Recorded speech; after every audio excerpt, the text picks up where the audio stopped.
The GBA was one of the last portable consoles that didn't really have a lot of fancy built-in features that we take for granted. Its life cycle was short as the Nintendo DS came out in 2004, but it had some games that were advanced. Today, we're talking about accessories.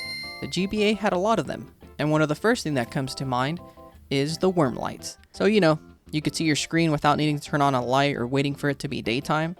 It was disappointing that the original GBA used batteries, but I think more disappointing that the screen wasn't backlit, which of course was all answered with the SP. Another accessory that was very useful was the multiplayer link cable for the Advance. You could hook up two, or in some cases multiple systems to play games with your friends. And there was of course the wireless adapters, and even some third-party ones like the ones I have here. The game I played multiplayer the most back in the day was Pokemon, and I never really got to try the wireless multiplayer when it came out, but nowadays, I know it wasn't the best since it didn't support a lot of games.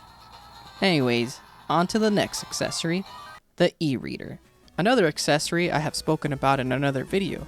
The e-reader let you scan cards in the GBA to unlock extra content in games, or play games like the NES cards or Pokemon minigames.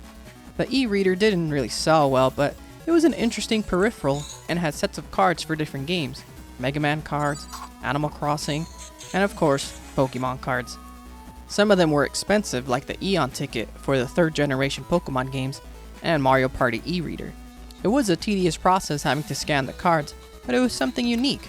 Which, speaking of unique, the GBA had some niche accessories like the Pelican TV Tuner that let you watch television on the Game Boy Advance.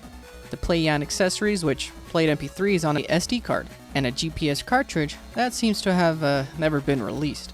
The system didn't have as many wacky accessories as the original Game Boy, and the Color, with the printer and the sewing machine and whatnot, but it did have plenty of cartridges with extra features, or even Game Sharks if you want to count those as accessories. It also had cameras released for it, like the Worm camera, which I've showed before. Not as good as the first-party camera back on the Game Boy Color in terms of production. The GBA did have a short life cycle, but plenty of accessories were released for it.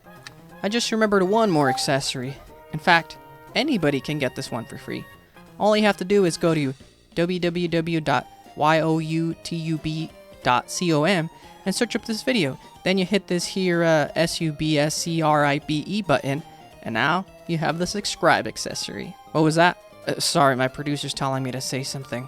Oh, I should just be normal and ask people to like and subscribe? Nah, I do things more advanced.